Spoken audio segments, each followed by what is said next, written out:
Welcome to this M1 video on the velocity of a particle as a vector.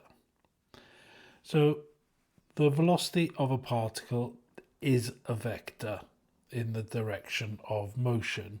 So it's usually denoted by the letter V, and it will be, a value of I, let's call it lambda I plus mu j, where lambda and mu can be any, real value there.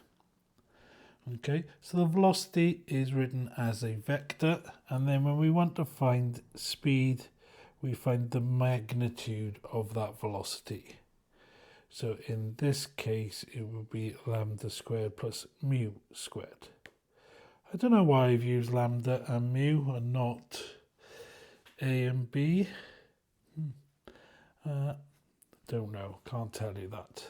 But anyway, so V is just the velocity is a vector.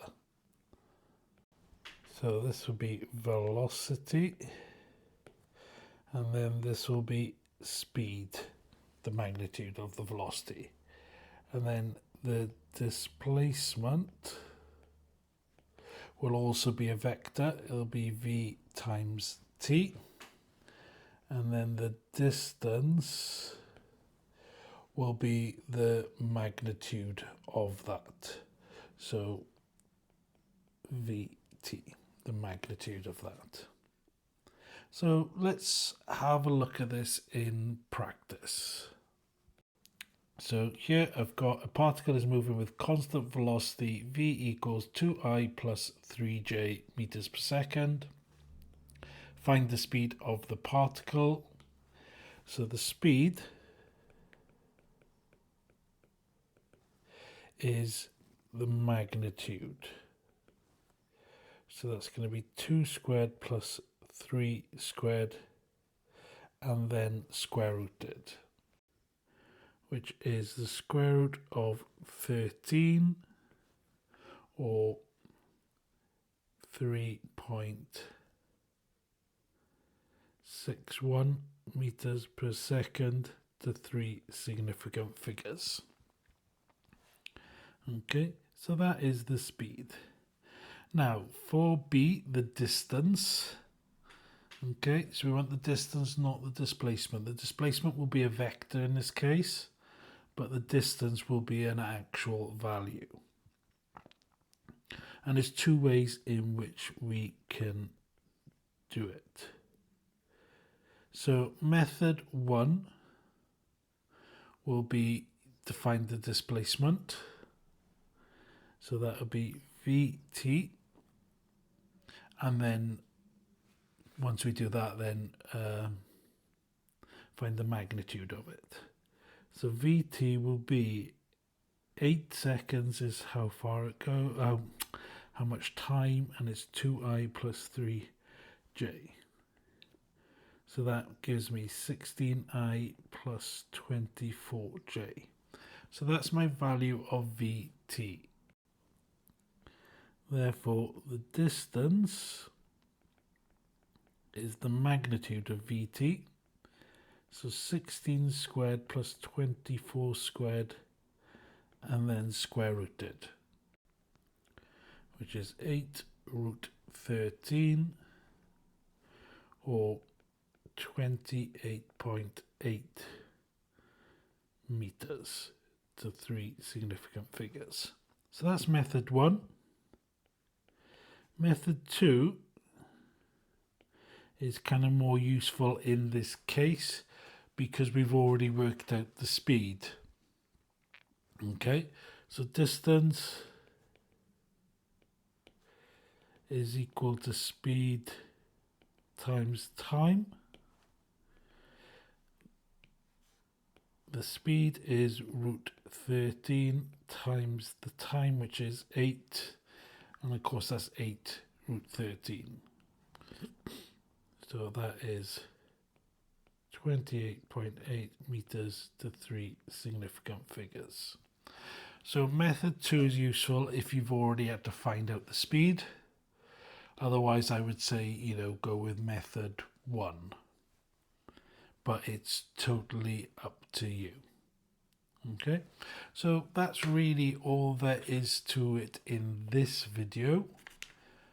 Okay, we will look at actually solving more problems on this in the next video, but for now we'll have a look at a couple of questions. Don't forget, to subscribe, like, comment down below, all that jazz. Anyway, let's look at the questions.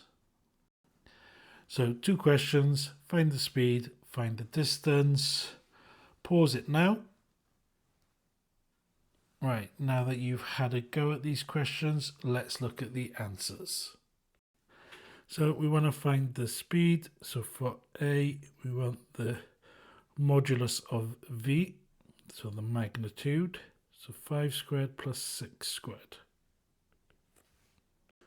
which is the square root of 61, or 7.81 meters per second to 3 significant figures.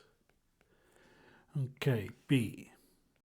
Again, we want the magnitude, so we want to do the modulus of V, and that is 24 squared plus minus 16 squared, and square rooted, which is actually some of the values that we got in the example. So I already know this, 28.8 kilometers per hour. So that is question 1 done. Let's look at question 2. Okay, so 2A.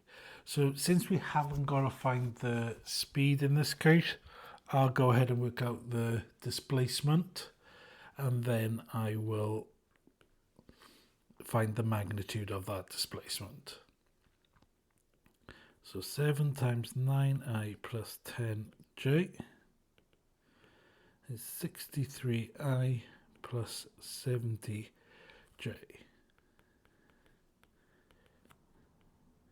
So 63 squared plus 70 squared, and then square rooted. And that's 7 root 181, which is 94.2 kilometers. Okay, B. So 12 seconds, and this is the velocity.